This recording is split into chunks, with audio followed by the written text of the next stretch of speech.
Assalamualaikum warahmatullahi wabarakatuh. Innal hamdalillah nahmadu wa nasta'inu wa nastaghfiruh wa na'udzu billahi min shururi anfusina wa min sayyiati a'malina. May yahdihillahu fala mudilla lahu wa may yudlil fala hadiya lahu. Asyhadu an la ilaha illallah wahdahu la syarika lahu wa asyhadu anna Muhammadan abduhu wa rasuluh la nabiyya ba'dah.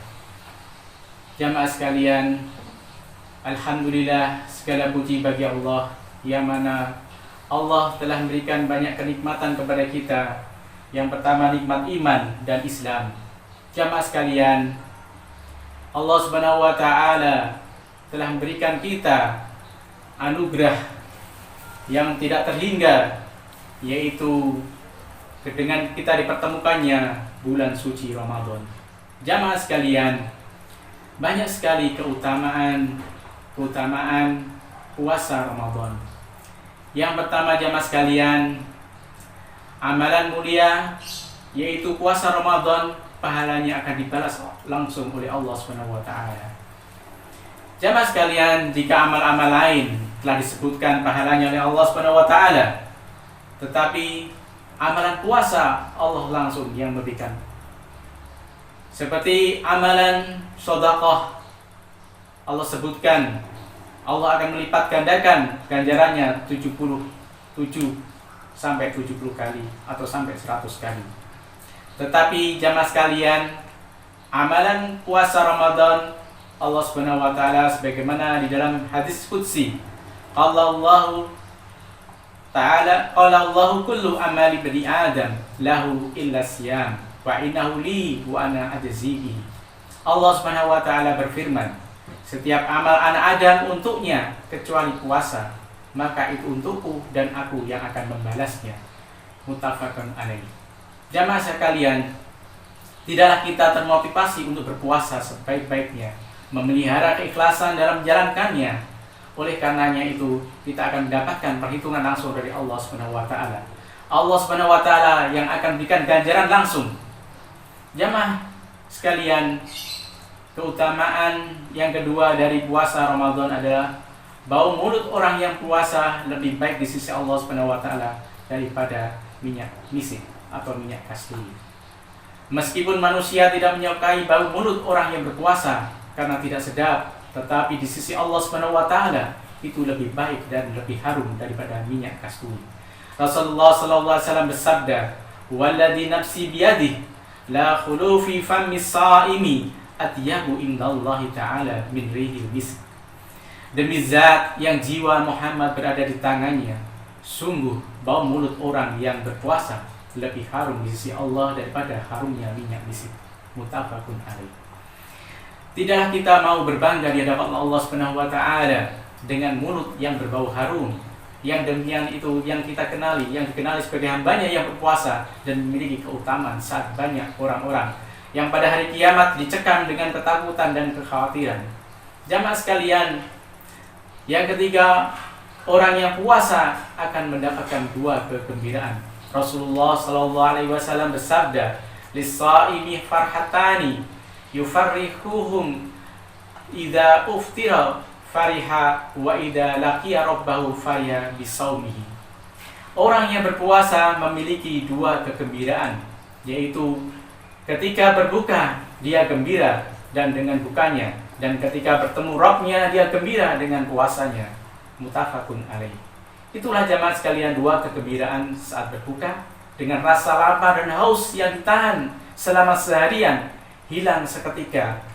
Bahkan saat-saat paling nikmat Allah adalah ketika tegukan pertama saat kita berbuka. Rasa panas, rasa haus akan hilang dengan sendirinya. Dan kenikmatan yang tidak terhingga adalah kenikmatan ketika bertemu dengan Allah di akhirat kelak. Segala ketakutan dan kekhawatiran sirna sebagaimana sirnanya rasa haus dan lapar saat berbuka.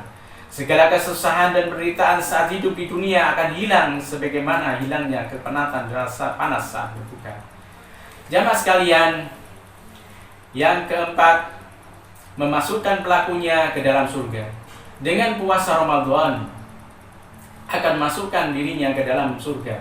Suatu hari Abu Umamah datang kepada Rasulullah SAW dan bertanya tentang amal yang bisa memasukkannya ke dalam surga.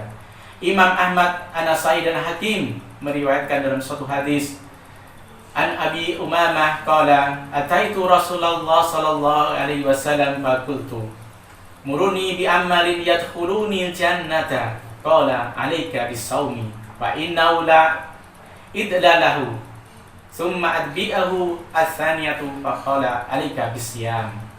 Dari Abu Umamah berkata, saya datang kepada Rasulullah sallallahu alaihi wasallam, maka saya berkata, perintahkanlah kepada saya dengan suatu amalan yang dapat memasukkan saya ke dalam surga. Rasulullah menjawab, berpuasalah. Sesungguhnya tiada tandingnya baginya. Kemudian saya datang kepada untuk kedua kalinya, maka dia berkata, berpuasalah. Hadis riwayat Ahmad, Nasai dan Hakim. Tidaklah kita ingin dimasukkan Allah SWT ke dalam surga, yang mana kenikmatannya sangat luar biasa, hingga membuat setiap orang yang mengetahuinya akan memiliki kecintaan pada surga itu. Jamaah sekalian, yang kelima, puasa menjadikan pemberi syafaat bagi pelakunya. Di hari kiamat yang tiada hari lagi berguna apapun selain pertolongan Allah dan syafaat yang tidak diizinkannya. Betapa berbahagianya seorang muslim mendapatkan syafaat diakibatkan puasa yang dia lakukannya di samping Al-Quran yang dia bacanya. Rasulullah SAW bersabda, As-siyamu wal Qur'anu yasfa'ani lil abdi yaumal qiyamah. Puasa dan Al-Quran akan berikan syafaat bagi seorang hamba di hari kiamat. Hadis riwayat Ahmad dan Hakim. Puasa juga merupakan perisai dari api neraka. Rasulullah SAW bersabda, As-siyamu junnatun minan nar. Puasa adalah perisai yang melindungi dari api neraka.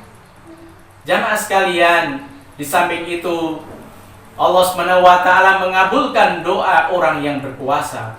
Rasulullah menjelaskan bahwa doa orang yang berpuasa tidak akan ditolak oleh Allah SWT.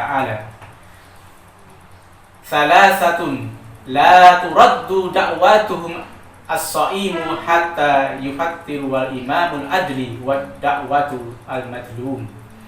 3 orang yang doanya tidak tertolak, yaitu orang yang berpuasa sampai ia berbuka, pemimpin yang adil, dan doa orang yang dizalimi. Hadis riwayat Ahmad.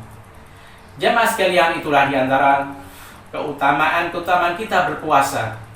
Maka jamaah sekalian, semoga dengan kita mengetahui keutamaan puasa tersebut, kita semakin semangat berpuasa dan senantiasa ikhlas dalam menjalankannya.